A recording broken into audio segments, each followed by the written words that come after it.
David Quisenberry, the Secretary of the City Club Board, and I would like to welcome members and guests alike, those of you who join us today at Portland State University, and those of you listening on OPB Radio or watching on Portland Community Media. The generous support of City Club's corporate and media partners ensures we put on the state's best civic programs week after week. I'd like to thank our media partner, Oregon Business Magazine. Our current Friday Forum sponsors are AARP, Barron Liebman, Iberdrola Renewables, Perkins Coie, Portland General Electric, and Providence Health and Services. I also want to recognize our co-presenters, Social Venture Partners, Portland Development Commission, and Oregon Entrepreneurs Network. We are grateful for your support and commitment to the City Club mission. Please join me in a warm round of applause for all of them.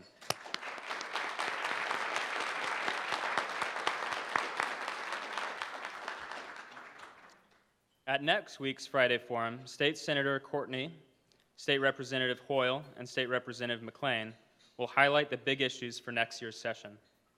That will be our last Friday Forum of 2014.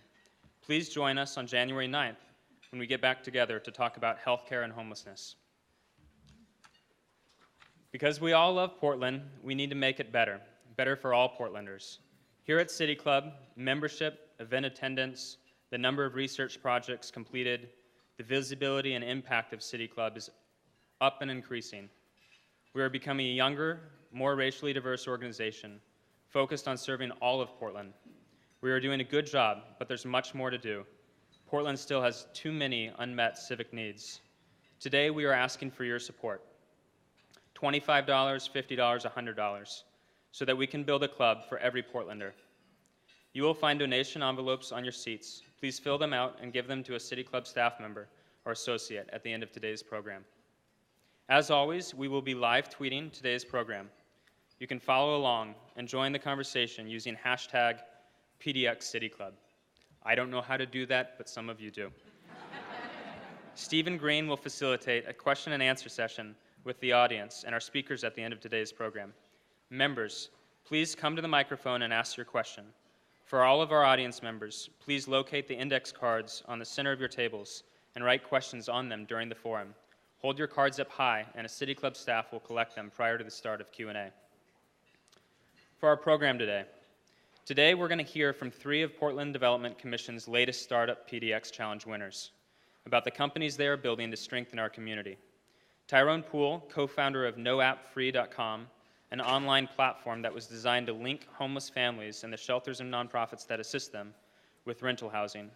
Paige Hendricks, co-founder of Teakbox, an online subscription gift box service that provides a marketing platform for Portland's artisan microenterprises and small manufacturers. And Joy Elise Davis, co-founder, Design Plus Culture Lab, a unique consultancy that engages communities of color with design and planning processes. Our moderator will be Stephen Green, Vice President of Albina Community Bank and co-founder of the Oregon Public House, which you should all go to. Please join me in welcoming our guests to stage.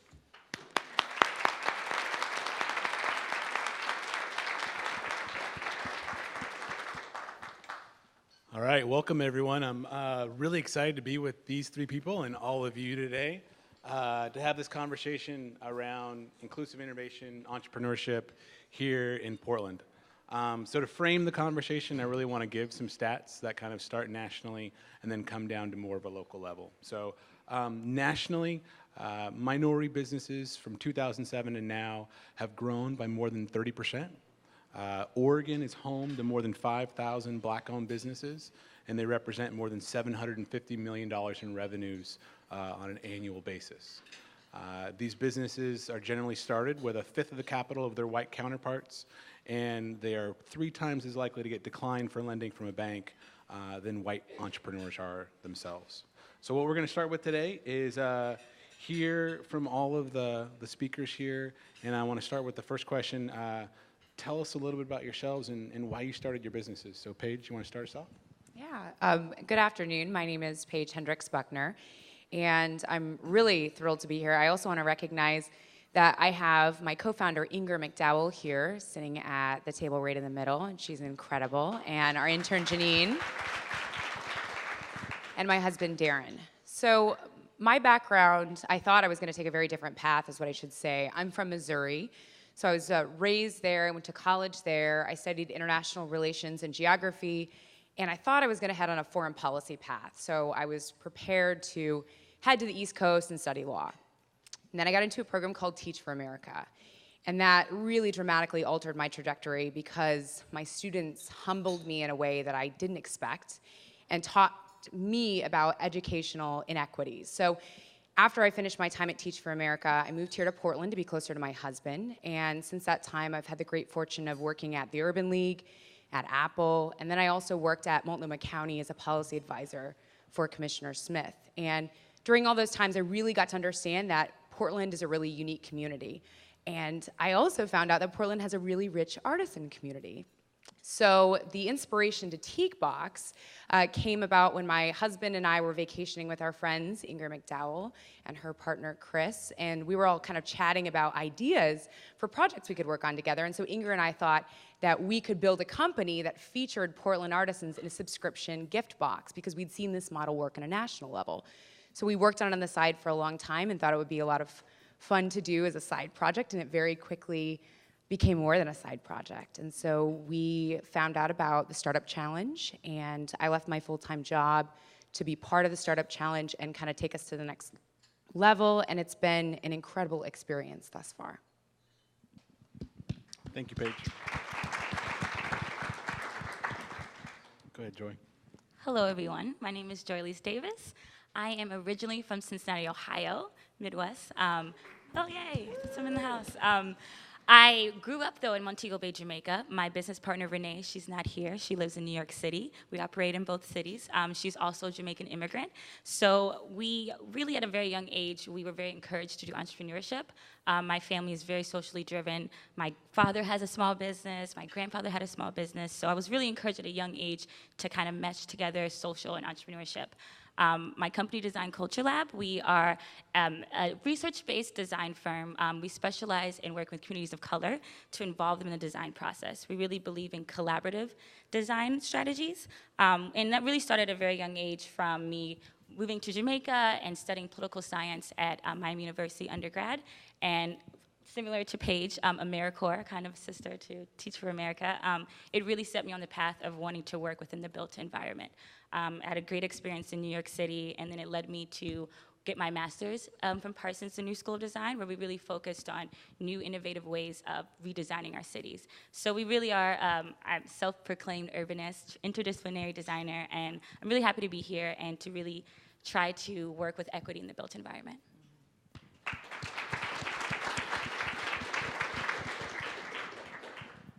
Well, my name is Tyrone Poole. My story is quite a bit different than the rest of the ladies up here.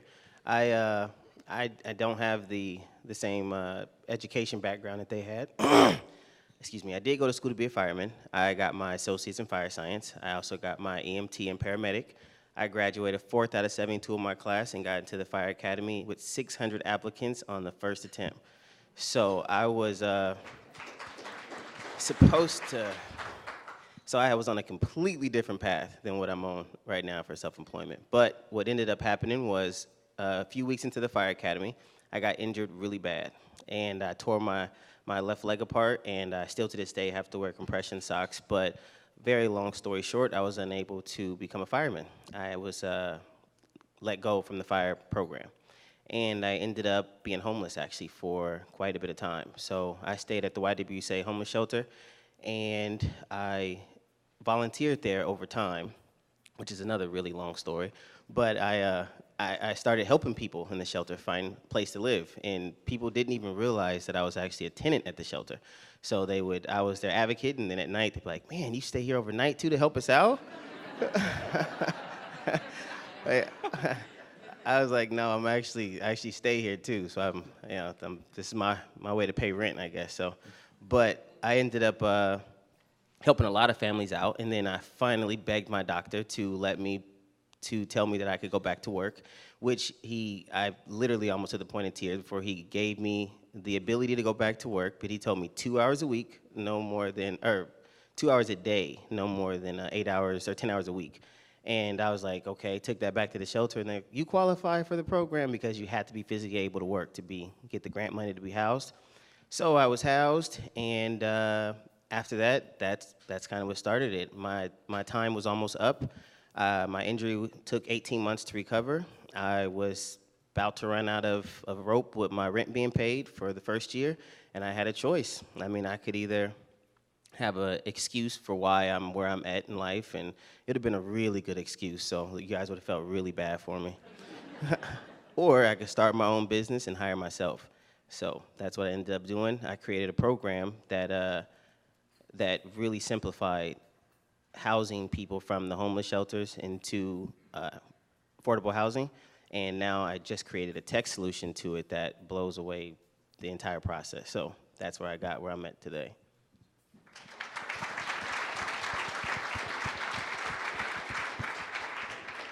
So the first question for the group, we'll start with Tyrone. Tyrone, there's definitely a social component, solving a problem in all the businesses that you guys have, but I think yours really speaks to a critical component of society that maybe a lot of people in the startup tech world never interact with or even think about.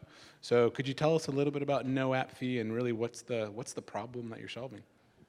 Okay, so some statistics for you to get it started so I can paint you a picture. 75% of all the different families that come into homeless shelters, whether it's the YWCA or Teen Insights or Join, they get assistance. So it's not a problem with the money because they have enough money to help people get into housing.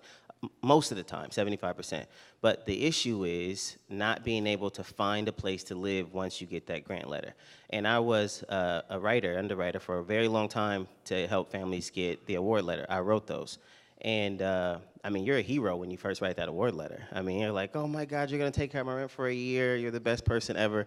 But they don't realize that award letter is worth nothing if you cannot find a property that will accept you. And I mean, that problem has been the biggest problem since the beginning of housing.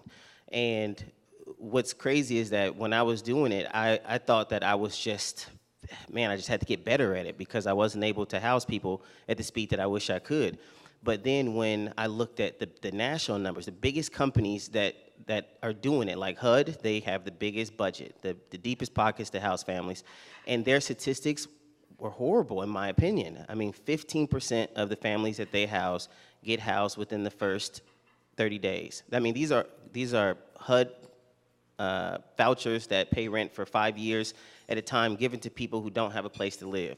And in the first 30 days, they're unable to be housed. I mean, 17% of those vouchers expire after 120 days.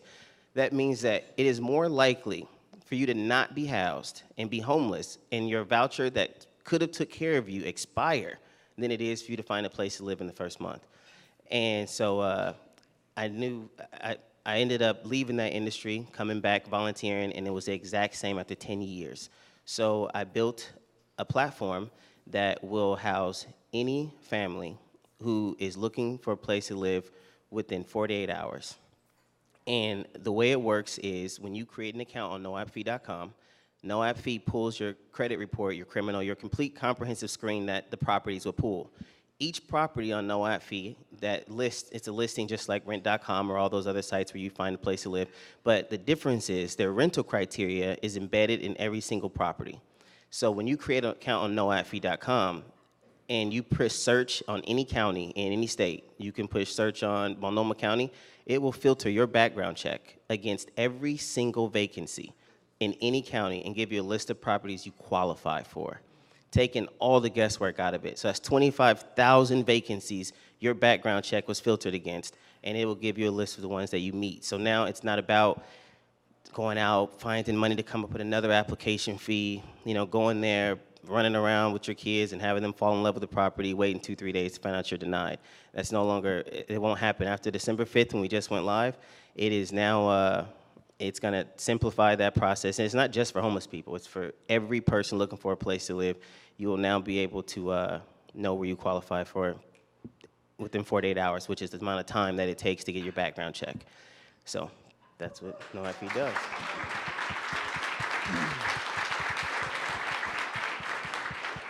Joy, Paige, do you want to take a stab at answering that one for your own businesses?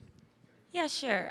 We identify as a social enterprise, and we definitely believe in creating both economic and social capital in the neighborhoods that we work with, which is difficult. It's when we're talking with complex issues of difference. And when I say difference, I really mean both racial, ethnic, and cultural inequality, and trying to working within different ideas of difference of thought.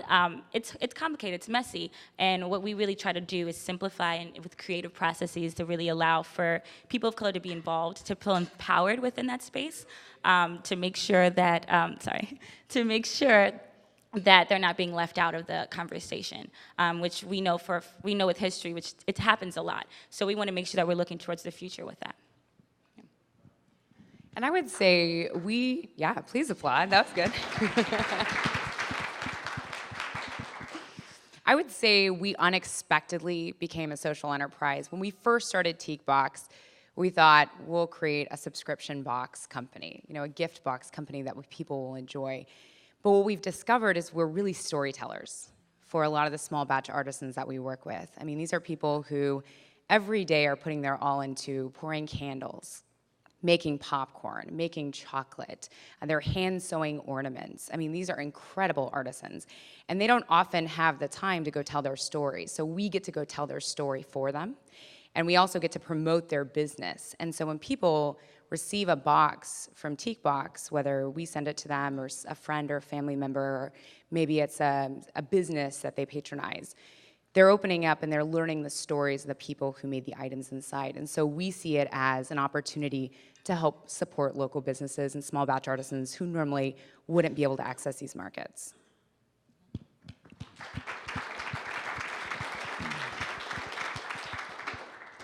So the next question is for Joy. Joy is a relatively new transplant to Portland. I think everyone in the new room probably can acknowledge that we do have a problem keeping people of color here in Portland. Everyone loves coming and working at Nike or working at Intel, but this is a very different place than New York. It's a very different place than Missouri. And so oftentimes the lack of ability to build a network and the callings from the people back home get them to go. So the question to you is, why Portland, and what does Portland need to do to keep you here? Yeah, so I flirted with the idea of moving to Portland back in 2011. My fiance, well now fiance, he started working at Wieden Kennedy in advertising. So at the time, it was bad timing for me. I wanted to be in a city of difference. I wanted to kind of have that innovation, that energy that happens when you're with a bunch of different people with different backgrounds and different ideas. So I moved to New York City. And then when I was developing this practice and trying to decide where I wanted to launch, Portland was on my heart. I probably could have convinced my fiance to move back to New York City. Don't tell him that. I probably could have come on, let's go back. But the idea of working in a city that has so much potential, that has such a strong history with the built environment and planning was very exciting to me. And we operate both in New York City and Portland, but juxtaposing those two cities, where New York City is a very diverse, but it's also very segregated, also has a lot of problems. And Portland, which is kind of on the opposite spectrum, very new city, still developing, and a little bit more homogeneous when it comes to racial and ethnic issues. So putting those two together, we really feel that we'll be able to work across in any city, those spectrum. And it's exciting, but it's also, that's the nice part of it. Sometimes it's frustrating. Sometimes I feel isolated at times. I definitely feel kind of lonely, but I chose this place. It wasn't like I could have easily moved another place, but the idea of being at the front, grounded really in making the change that I want to see, it was exciting. And that's what's going to keep me here. Yeah.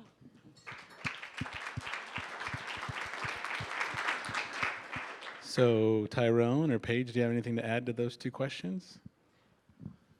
Yeah, I will. So for Portland, for me, it was,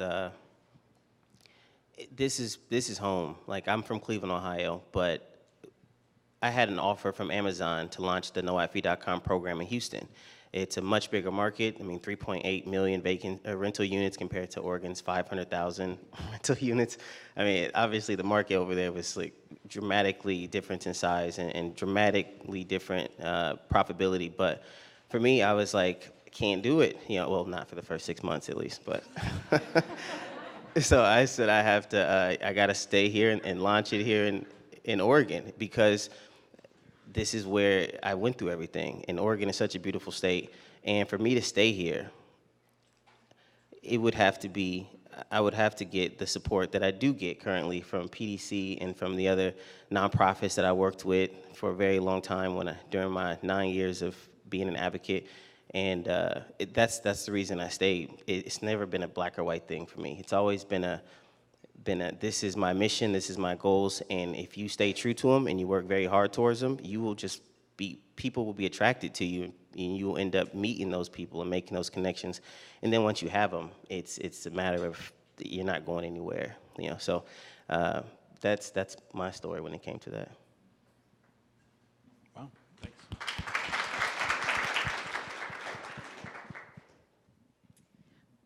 Portland is home now.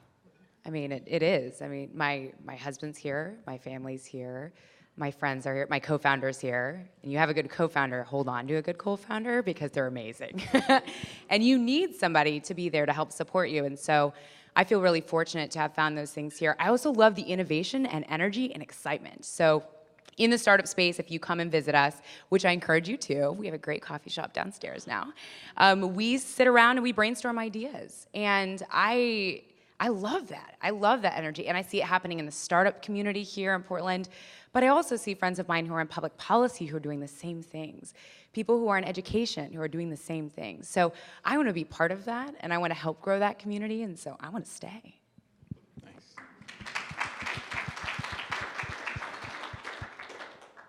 So Paige, this next question is really, we're going to start with you. So data on success rates for entrepreneurial enterprises says there's a significant connection to having access to social capital. So networks, people, and community. What role of role models and people and the networks in Portland played, besides your superstar husband, in the success of what you've been able to accomplish so far with your business? I think it's been absolutely critical to our success, and I think that for 3 reasons. One, you need to see the path in front of you, and having role models, whether those are your peers or people who have already been through this process and have done it years ahead of you, having those people to demonstrate what's possible helps you keep your head in the game, because in the day-to-day, when you're doing everything from looking at maps and uploading the data that you need into your GIS software, or you're uploading properties into your software, or you're packing boxes, which we were furiously doing before we got here and we'll be doing afterwards when we go back. You need people to show you what is possible. I also think the networking piece is huge. So being able to connect with people in a variety of communities around town helps you think about other opportunities to grow your business. So one big thing that we love doing is telling people about TeakBox and kind of sitting back and listening to their perspective. We've learned so much from their feedback. And that networking also has to happen with your customers. So calling and emailing and reaching out to them and finding out, what's your experience like with this? How do you feel about the box? What would you like to see in order for it to be a better experience? Talking to people all the time about that opportunity is huge. And if you don't have the right network to do that, if you don't have people who are willing to sit down and help you, as so many people in the city have, just completely opened up and said, okay, I've been there, I've failed in this way, let me help you get better. I think it has really catapulted our business into a whole new echelon of success. But I also see our responsibility in that as well. We need to be role models for people who are coming into Portland. Maybe just visiting, maybe just networking. We also need to be that network that's willing to sit down and say, what can we do to support you? Whether it's opening your Rolodex, or it's answering questions that maybe they haven't been able to, offering some advice that maybe you think might give up a little bit of your secrets. What we've learned is there are no secrets. Everybody's already done it. So, sitting down and really, I guess I summarize it in saying, be a cheerleader and find a cheerleader. It's huge.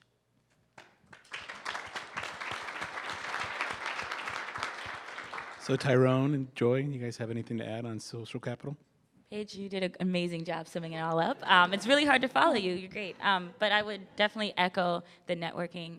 Portland, you guys have been very opening and willing to sit down and do coffee and just talk and brainstorm. And I really love that, coming from in New York where you're very isolated and you're doing your own thing. It's great to be a part of a family and to be welcomed into a family. And then great support from PDC as well during this challenge. I think a lot of social and economic support from you guys, and it's been really great for a newbie like me. It's exciting, yeah. Well, for me, I'm gonna tell you, social networks are not even probably, are 100% better than even having capital. I mean, if you have a pot full of cash or you have a social group, you're gonna come out with a better product with the social group, and you're probably gonna be a better intro to market if you had the social group than if you had the capital. I mean, for example, for me, when I first put the project together, I'm not a property manager. I have no idea what they need for that B2B. But because the shelters that I worked with had connections with the properties that they move families into, I was able to work directly with Cascade Management Board, and we met twice a month, and that's 6, 7 of their top people in their company helped me build the noaffi.com product and the tool for the site where properties would need to use. I mean, even Stephen Green in the work that he's done with me over the last 7, 8 years since I met Stephen. I actually met Stephen when he worked at Albina Bank, and I went in to get money, and I didn't qualify.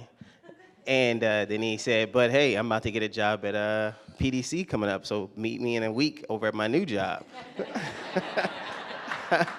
That's exactly.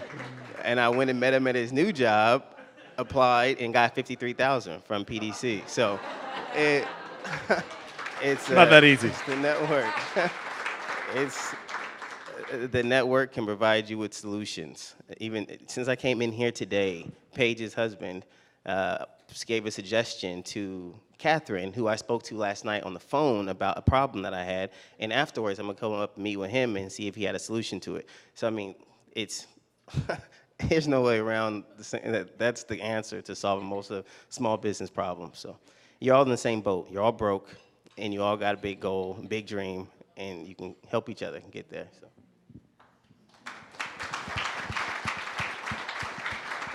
I think one of the themes that comes to mind for me as I hear everyone talk about the social capital piece is that in Portland, you've got entrepreneurs like this that already exist. They're here. It's not something that's in the future. It's not something that we need to build on for 10 years from now. They're here right now. And so I think the power of what PDC and their partners was able to do was really bridge these different worlds that were simultaneously existing but just didn't connect. And it's great people. It's super talented people. And I think when I say the word talent, I don't think talent is necessarily something you find on a resume. It's drive, it's determination, it's everything that just kind of comes out of Tyrone's pores. And so I think that's been kind of the great success out of this, is these great people from different worlds and different backgrounds coming together with this one finite goal of having a successful business and people, you know, following their dreams and solving these real world problems. It's pretty amazing. So on to the next question. What are the barriers to success that you hear from other Black entrepreneurs in Portland? And what are your recommendations to fix those things? And what role can the city play? Can nonprofits play? Can, you know, social venture partners play? Can banks play in solving those things? So Tyrone looks like he wants to go. Okay. Yeah, this is the only question I actually studied for. So I'm gonna tell you right now, this one, I've been waiting for this question. I should have started with this one. So I know that everybody always says money, money, money, right? Access to capital is the biggest downside of being an entrepreneur. You got these great ideas and you can never get money. And true, access to capital is a big problem. There is very little resources out there financially. But what you realize when you're an entrepreneur is that it's not always what you are looking for. The truth is, capital is a tool that you use to solve problems. And it's a universal tool, so no matter what your problem is, you can probably solve it with some money. But when it comes to other options to solving problems, you learn that if you can hustle, then you can get over whatever humps you got.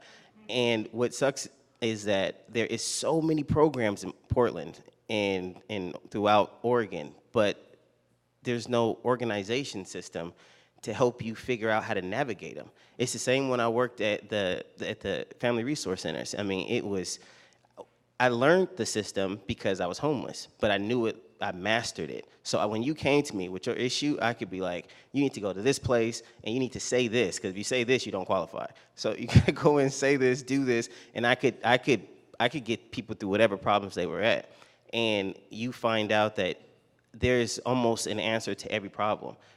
For instance, for me, I remember one time I went to Stephen, and I was like, man, you know, the TransUnion is forcing me to have an actual office space before I qualify to be able to put credit reports on noatfee.com. And he was like, okay, let me try to hustle you a space. And so we went back and forth, and my timeline ran out, so I ended up having to apply for this property by my house, and it was $500 a month. And it's this little shack place, but it qualified, and that's all I needed. And it 1-year contract. And I remember Stephen got a hold of a lady who works, I think her name is Alma, but she works in Beaverton. And she called me and she said, hey, you should check out OBTC. I think that's what it's called, the Oregon Business Tech Incubator. And I was like, okay, she sent me the address. I put it in my phone, I kid you not. It said 1 minute walk, all right?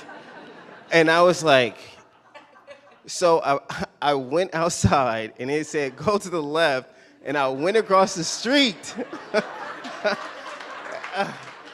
It was right there. I went inside, met the guy. I just signed a 1-year lease. And he was like, this is exactly what we're built for, is incubating companies like yours. We give you this office space. Tech, you're at the exact place. So I went and used their printers and all their resources all the time.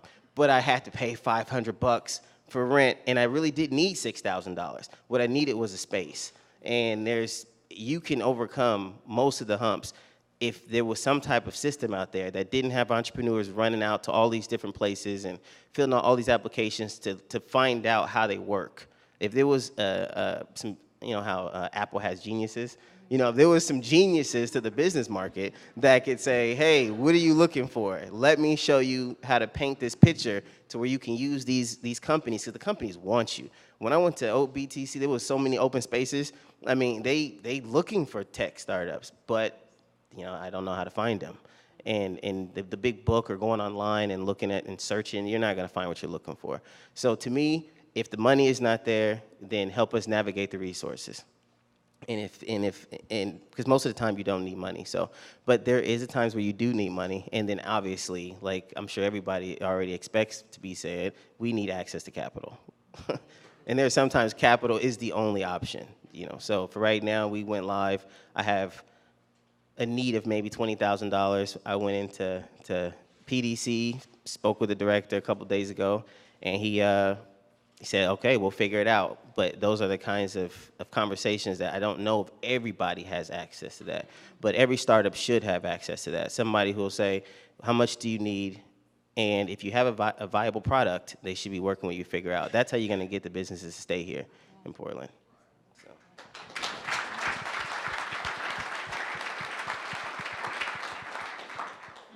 I think we really need champions. We need someone because a lot of us are startups. I mean, we're service-based, so it helps to have a champion or someone who mentors us, who refers us, who gives us a chance. I think a lot of our portfolio is in New York City, so coming to Portland, we need someone who's willing to say, hey, not only do I believe in your idea, but I'm gonna connect you with someone who actually can hire you, someone who can actually give you a contract. Because there's a difference between having great conversations, and I love coffee conversations, but refer someone if you know someone who may need your services. So I think for a lot of small businesses, especially my experience with my family, it's having someone to mentor you and having someone to be a champion and going beyond just the easy way out of like, oh, I'll connect you or I'll think of you. Like, no, actually take the next step and really try to make sure that they're successful, because it really helps all of us. Yeah, in a small way. We think about this because we talk to our artisans and hear a little bit about what they want as well. So I think I have to echo access to capital. It's huge. You have to have money to make money. And yes, you can bootstrap, but that only goes so far. especially some of the artisans we work with who are moms, single moms, who are trying the best they can with what they've got, and they need access to capital. We also hear a lot about retail space. Recently, we've been talking about incubator space in particular. So if I didn't know the startup community, I wouldn't know what an incubator or an accelerator is. I wouldn't know what either of them are. So how do we get people connected to that? How do we educate them about what's possible? And then also the fact that incubators are not just for tech businesses.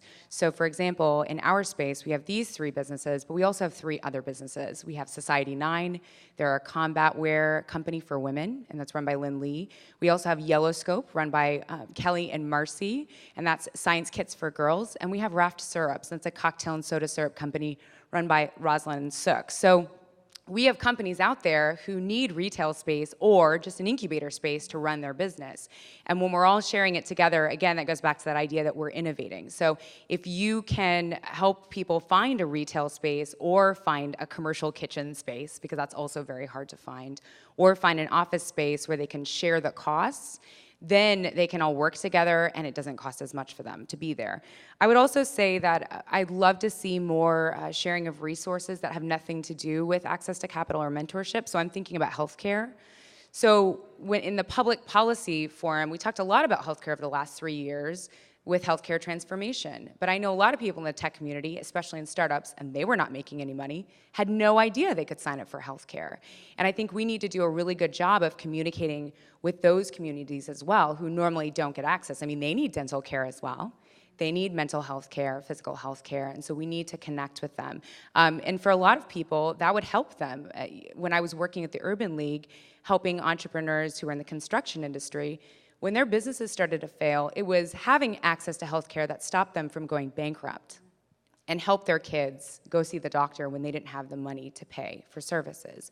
So I think we need to be really creative about getting the word out to communities who normally don't interact with maybe the nonprofits who are doing the outreach in the community or even our public healthcare entities. And I would also say that just overall, going back earlier to mentorship and champions, like you were saying, I think that's been huge for us. I mean, seeing other artisans be really successful and being able to talk to them about what they're doing, they've helped us grow our business. And then vice versa, we've been able to connect them to new opportunities. So, you know, again, if you have an opportunity to help mentor a small business to get somewhere, do it. And then also, if you have the opportunity to be mentored, I would strongly encourage it as well.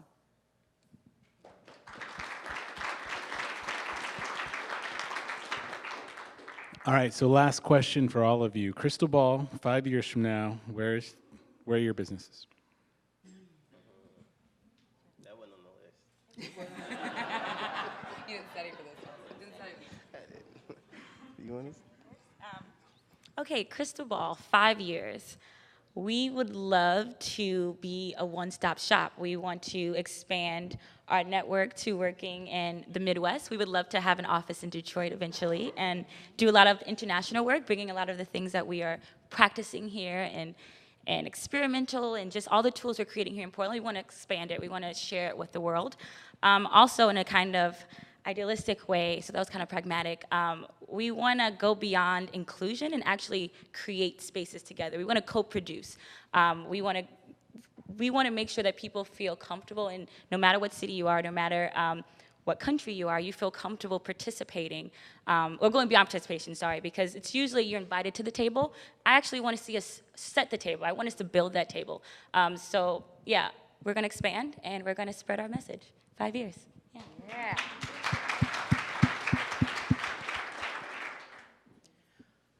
Well, noife.com, I'm looking at like 1 year, but 5 years, no matter what, by then, I guess.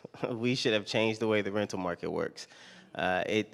We would have taken every single barrier out of the equation for people looking for a place to live. Noife.com is 100% free to tenants, which I didn't mention, so you don't even, I mean, I want it to be a no-brainer that if you're looking for a place to live, then you get on this platform called noife.com that every single property is running to find your new home.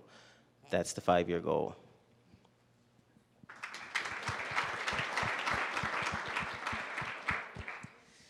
We want to be the gift box that people give whether that's to friends or family or businesses. We want to be the gift because it's the one that you give that communicates that feeling of gratitude to your client, your friends and family, but also it's the gift that helps you shop local in a really easy way. We want to be that turnkey solution.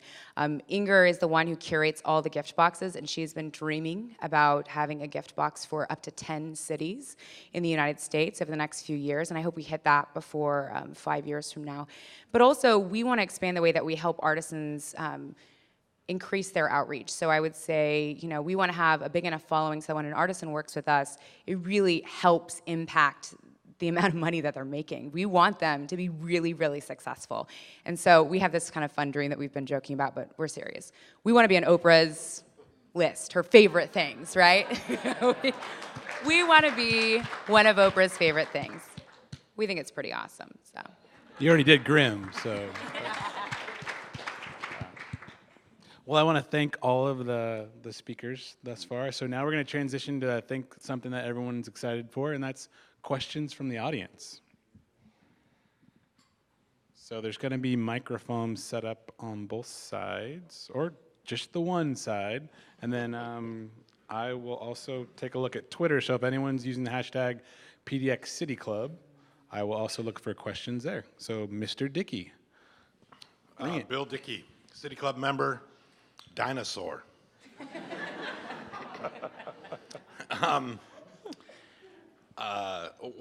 First of all, I'm breaking the rules.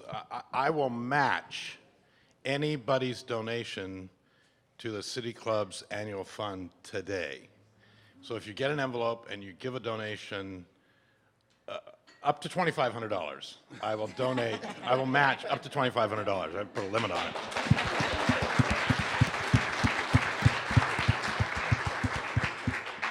I have two things. One, when I was 22 years old, I was sitting in my father's law office, and I was complaining about, not having any money. And he told me, you never have to worry about not having money.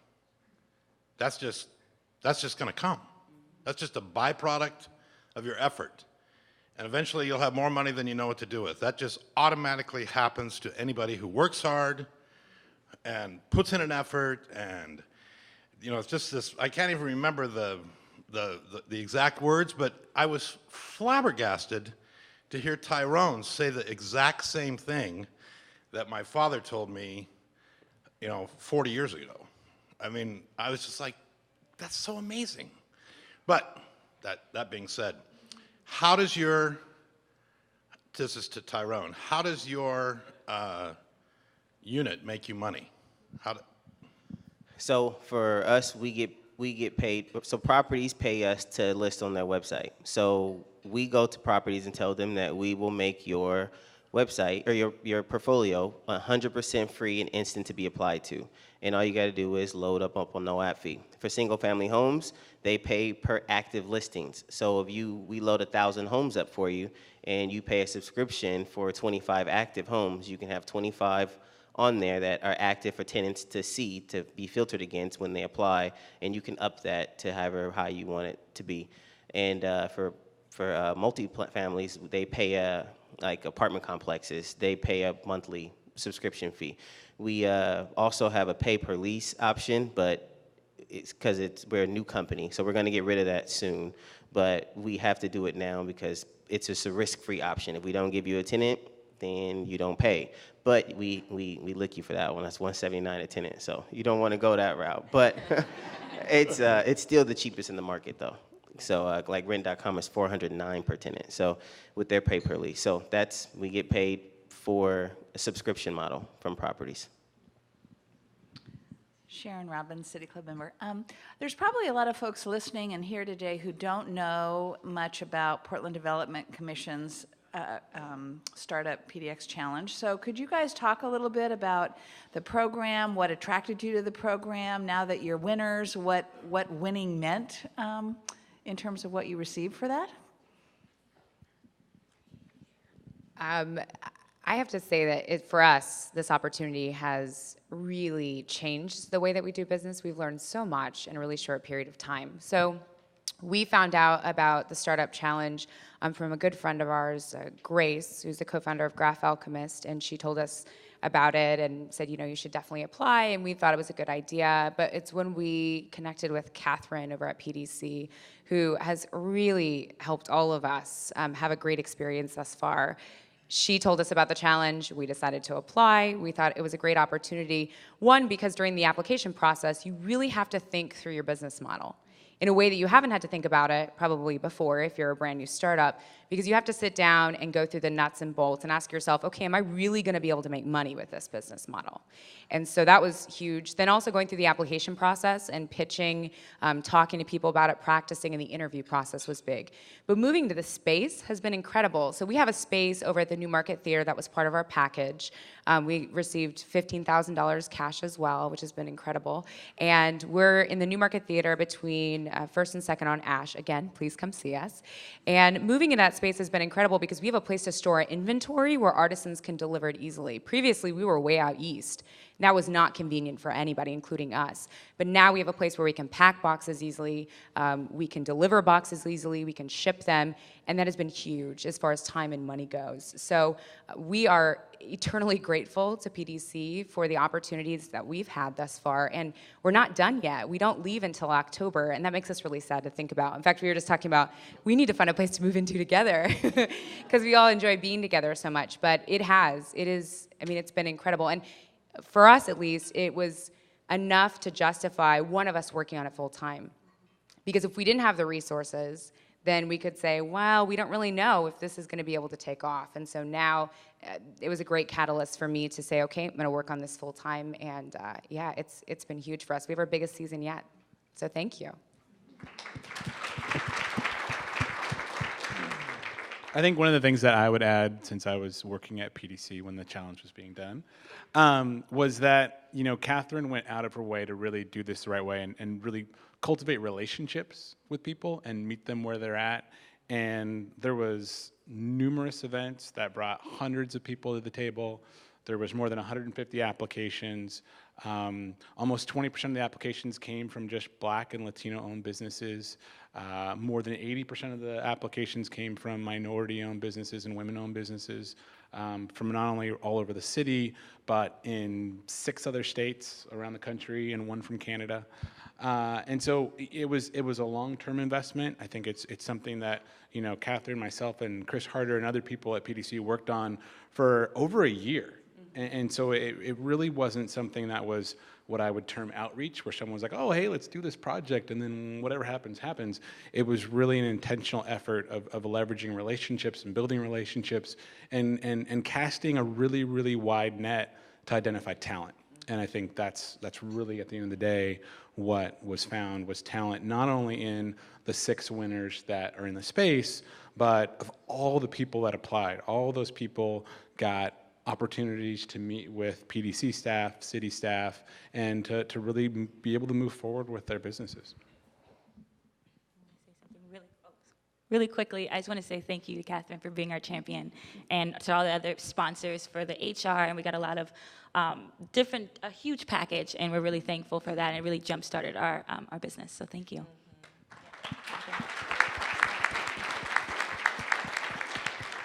Carol Witherell, City Club member. This is very exciting, and one of the questions I have for you is, have any of you been involved in mentoring members of the Gen Z generation, those that are under 21? And I'm thinking of middle school, high schoolers, community college students. And how would you recommend that educational preparation for this generation be different than it is now, based on your life lessons? So I can answer that from as early as yesterday. So yesterday at this time, I was down in Newburgh with a friend of mine doing Shark Tank for middle schoolers.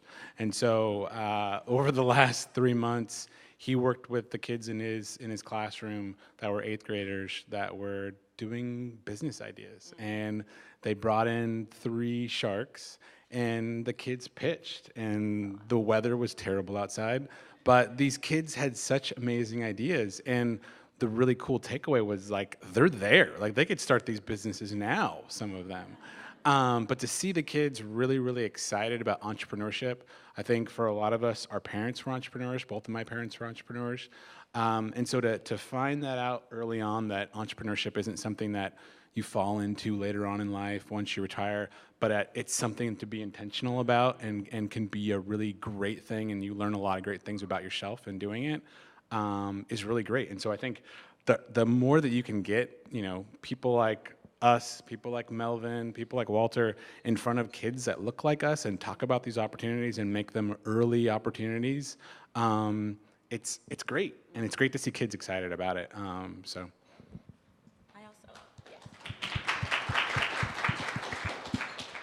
I also want to add that we have a youth urbanist program that we work with middle school and high school students to really get them thinking critically about the future and how they can how they can take their creativity and leverage it to a career. At a very young age, I had no idea that this field existed, and that's sad to me. So I really want to make sure that people of color are involved in this process, that we have more designers, we have more architects, we have more urbanists, more politicians. So just getting them to think critically and letting them know they have the opportunity. And we also work a lot with PSU, so thank you, PSU. I actually have been, I did a couple speeches for couple middle schools. There's a company called Reach. They go out to elementary schools and middle schools, and they do some programs. And the last one I did, I remember they wanted us to go over our story because they wanted to see how possible it is even in some of the worst conditions. And I remember coming in, and Ken Body from Coin 6 News was speaking before me, and then the guy who wrote the script for the movie The Mask, a writer, was after me, and I was like, am I in the wrong place? Did you guys make a mistake? But, because I mean, they were so successful, but I guess it really just proved the point that entrepreneurship, it's not based off of the level of success that you reach. That's not the point of it. I'm there too, right next to them, because we all started with an idea, a dream, and that is the point of being an entrepreneur. And I do try to give back to that whenever I get a chance to.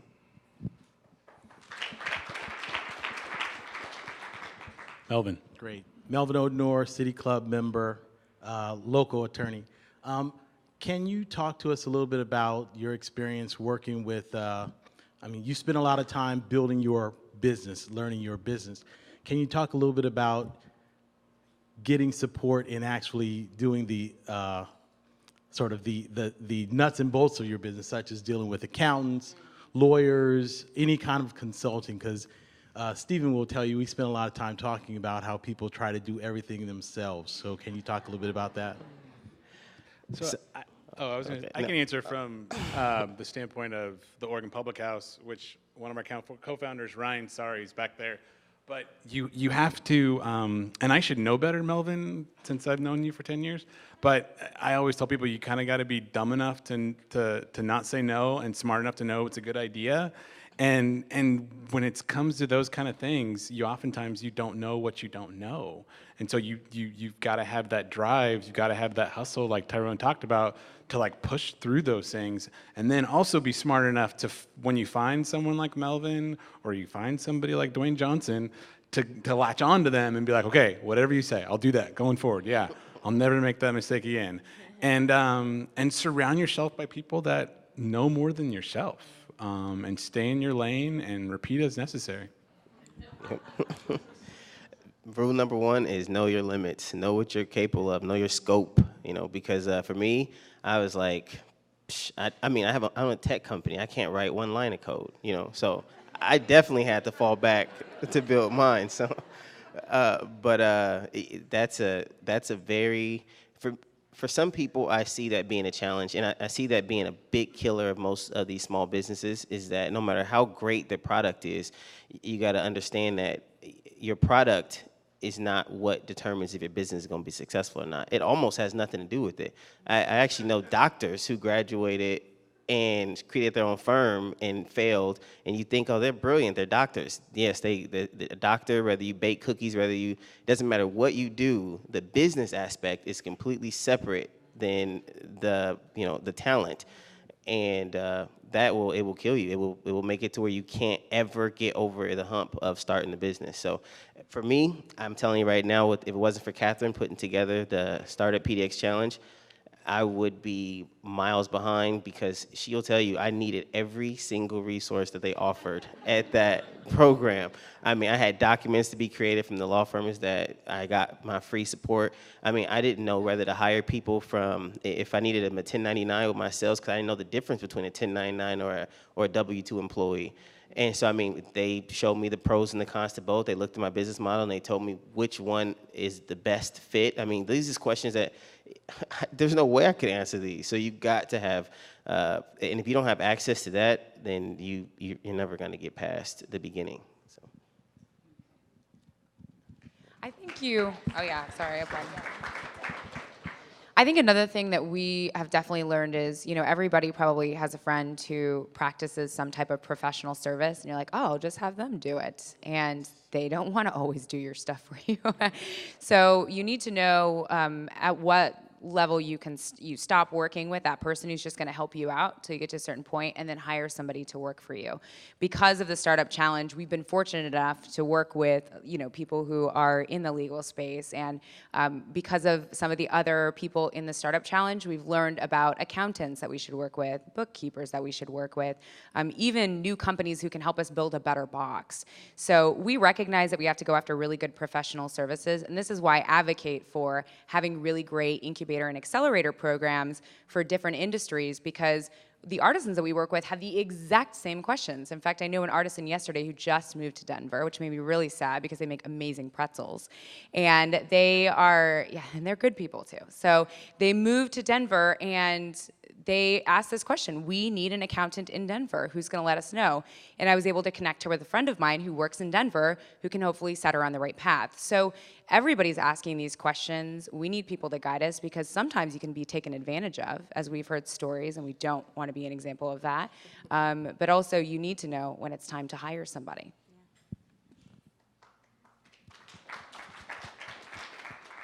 Hi, Walter Robinson, City Club member. I guess this question is more tailored towards Joy and Tyrone. More importantly, Joy, being a newcomer to the city and getting involved in the tech world, what were some of the spaces that you found and operated in that help you improve your business, as well as for you, Tyrone? Because there are a lot of young folks fresh out of college that are looking to jump into the tech world, but not necessarily want to work for Intel or any other small tech firms. To be honest, I'm not even sure if I'm even connected to the tech world. For me, it's been, the truth is, if you go out enough and you pitch enough, then have you ever heard the saying that the harder you work, the luckier you get? That's kind of what it is for me. I mean, I had built a prototype that I got ripped off. My business, one of my co-founders, Nate, he'll tell you, I mean, we paid way too much money. Oh, he's actually right there. He asked me a question.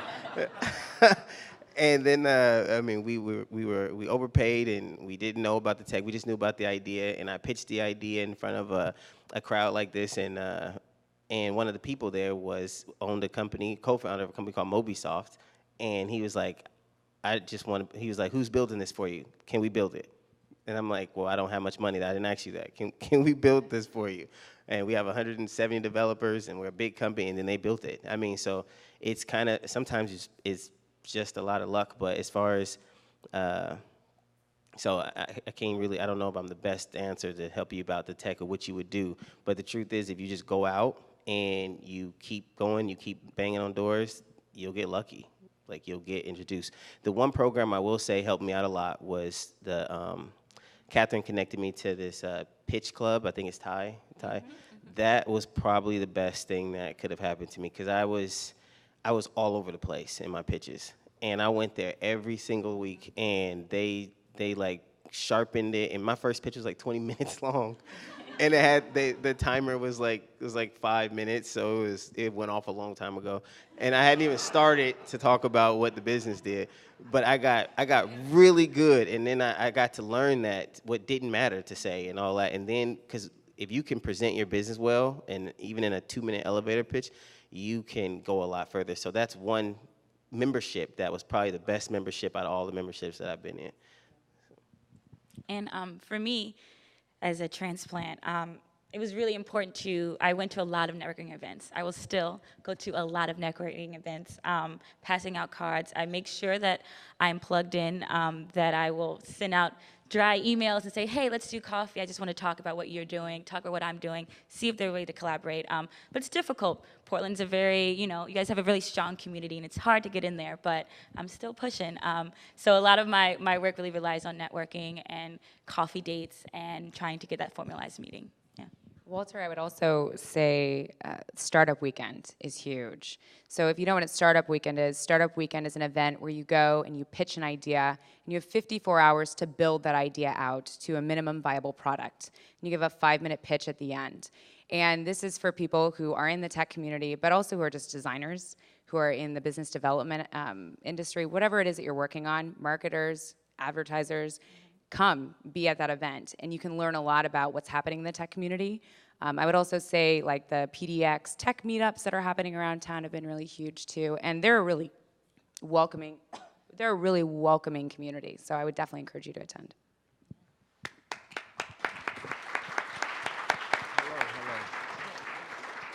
Unfortunately, we've run out of broadcast time, and so we have to stop for the day. I do want to make one comment, and that is during our time together, there was a shooting at Rosemary Anderson High School, and so there's people whose thoughts are, whose families and who are in our thoughts, and we care about you. As we close for today, please join me in offering sincere thanks to today's speakers, Tyrone Poole, Paige Hendricks, Joy Elise Davis, and our moderator, Stephen Green. Thank you, everyone. So is that it?